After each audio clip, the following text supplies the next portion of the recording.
Yeah.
Those military academy students.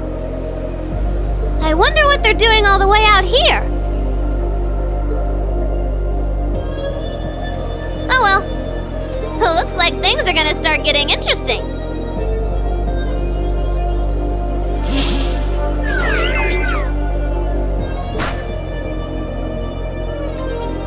Okay, let's get this mission started! Sheesh. Gramps and the others can be so unreasonable sometimes.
such an idiot. What am I even doing?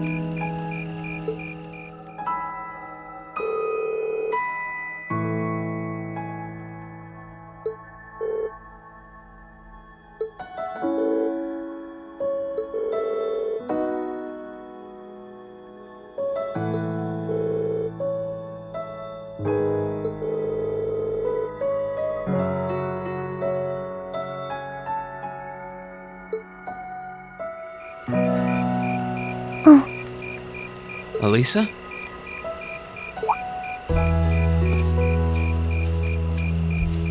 Oh, Green. Well, what are you doing out here? Did you eat too much? My mouth says no, but my stomach's thinking yes. You doing okay? You seem a bit unsteady there. Nothing like that. I'm just feeling a little out of it. I'm just going to stay out here for a while and get some fresh air. Then I'll be Whoa! Sorry about that. See? What did I tell you? We've been riding all day. I'm not surprised you're feeling tired. Riding a horse really takes it out of you. I guess you're right. Why didn't that occur to me before?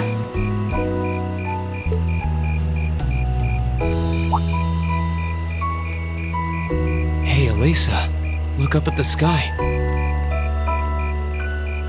Huh?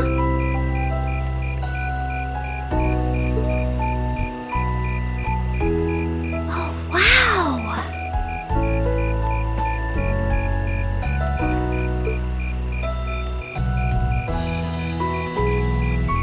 You know, I didn't even notice it last night because we turned in so early. But now that we know,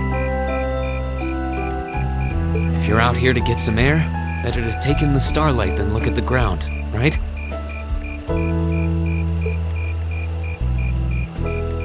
You're right.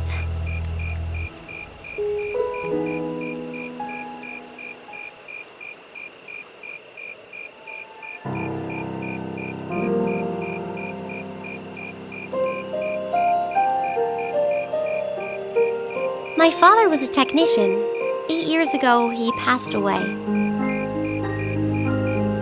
My family was never really the same after that. Mother was director of the company back then. She focused all of her energy on making the Rhineford Group even bigger.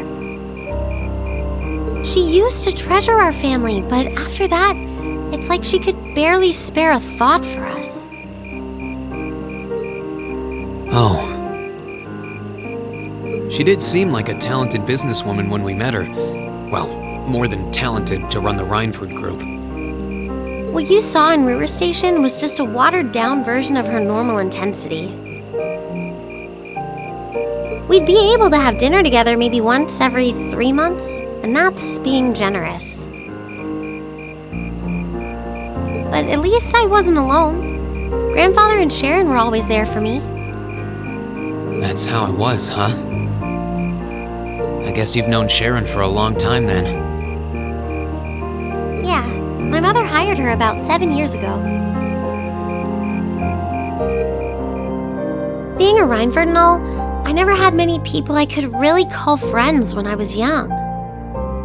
The nobles looked down on me, of course, but the common people treated me like I was different from them, too. At least with my grandfather and Sharon around, I never felt totally alone. Grandfather introduced me to all kinds of different hobbies, like horseback riding and playing the violin. Sharon taught me self-defense and archery, and all the high society etiquette expected of a lady. Meanwhile, my mother kept expanding the company completely against the wishes of my grandfather, the chairman. I see. Though, hasn't Rhineford always been a big industrial company? Kind of, yeah. Even back then, they took on projects in all fields, from steel mills to railway construction to guns and tanks. It's not surprising there are people out there who like to call the company a merchant of death. I can't say I completely agree with that side of the company, but I've never felt embarrassed or ashamed about it. But a few years ago, the Rhineford Group finally went too far. What do you mean? Those 2 railway guns set up in Gorelia Fortress on the eastern edge of the Empire? You know about those, right? Yeah, I've heard of them. They're supposed to have the longest range of any orbital cannon in the world.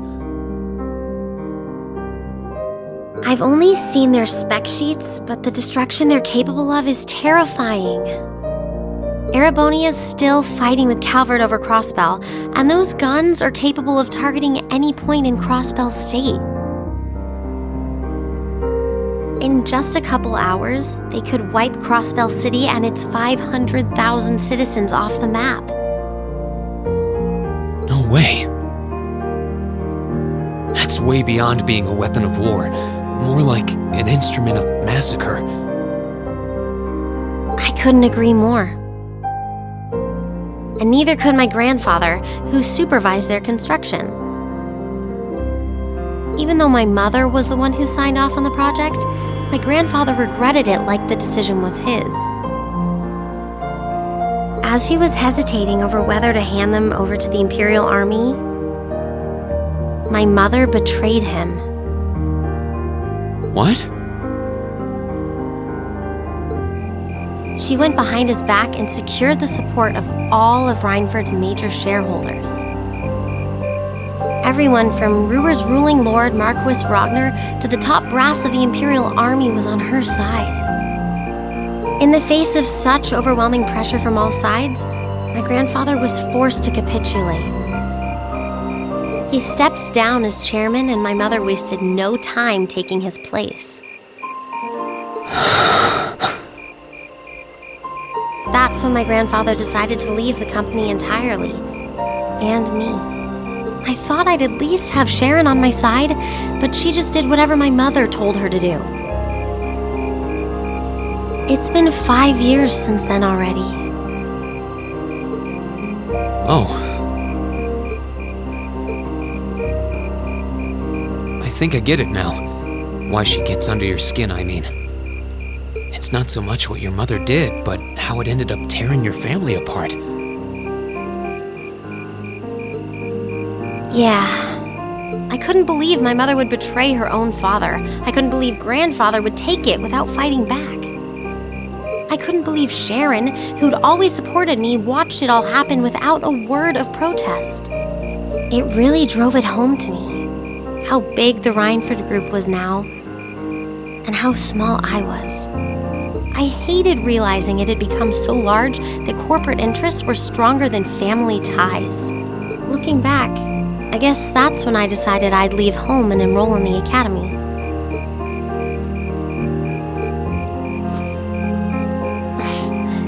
Even when I ran, I couldn't go far enough to escape my mother's shadow, or the Rhineford name. Then I come here and find my grandfather happily enjoying a whole new life without a care in the world.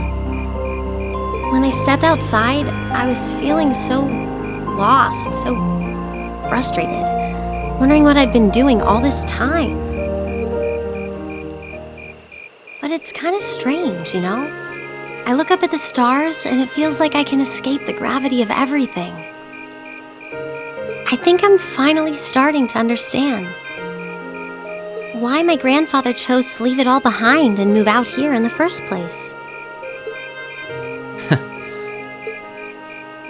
You really are strong, Elisa. Stronger than you realize. You were finally ready to talk about it, about your family and the company and everything. So, maybe you found what you were looking for to move past that, right? Maybe you're right. But I don't think I would have been able to if I hadn't enrolled at the academy. Meeting everyone in Class 7, the lacrosse club, you, I'm a better person for it. Your support has already made a difference. So, thanks. Thanks for worrying about me. And thanks for reminding me to look up, not down. Anytime. Though, truth be told, I came to check on you because Emma asked me to. Sorry to ruin the moment. I thought that might be the case. Oh well, there's always next time.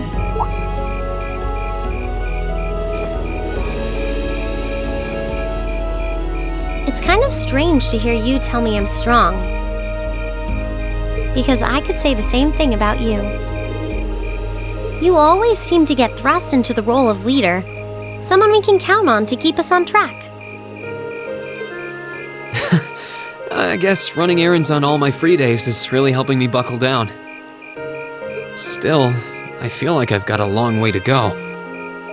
Especially when I keep running from myself. Huh?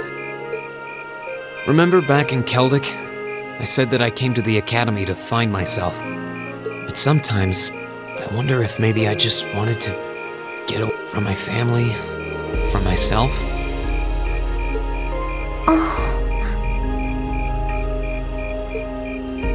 Do you not get along well with your family? Oh, I do. I'm not their real son, but my parents always loved me like I was. My sister and I, we've had our differences, especially lately, but we still get along pretty well. No, the problem's just with me. Reen. Still, I suppose the fact you were finally ready to talk about it means that maybe you found what you were looking for to move past that, right? Who'd have thought I'd have the chance to feed you your own good advice so soon? I can't believe you can just say things like that with a straight face. Maybe being on the receiving end every now and then will do you some good. Alright, you got me. I admit defeat. But yeah, I guess I'm starting to figure things out, in my own way. Maybe enrolling at Thor's was the first thing I'd done right in a long time. I ended up in Class 7. And now, all of us are out here like this, spending time together. Yeah, I like that. I hope the things we learned during our field studies can help us all make a difference in the world. So, wait, all of us?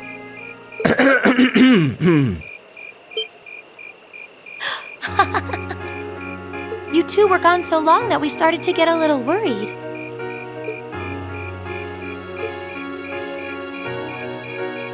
No way! How long have you been listening? Still, I suppose the fact that you were finally ready to talk about it means that maybe you found what you were looking for to move past that, right? Stop! Reen, he was the one who said it first. I was just repeating it back to him. Oh, Lisa, there's nothing to be embarrassed about. Honestly, you touched my heart. I apologize for eavesdropping on you, but at the same time, I'm kind of glad I did. How did I end up in the middle of this anyway? Fine, if that's how you want to play it. None of you are getting any sleep until you've shared all your most embarrassing secrets. What? I don't... You wish. Seems like you did well. Honestly, I feel like she helped me more than I helped her. Hey, guys?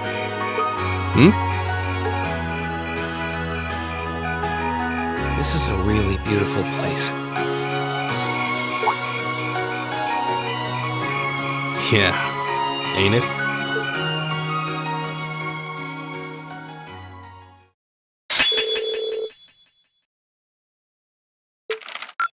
Ooh, you're moving up in the world.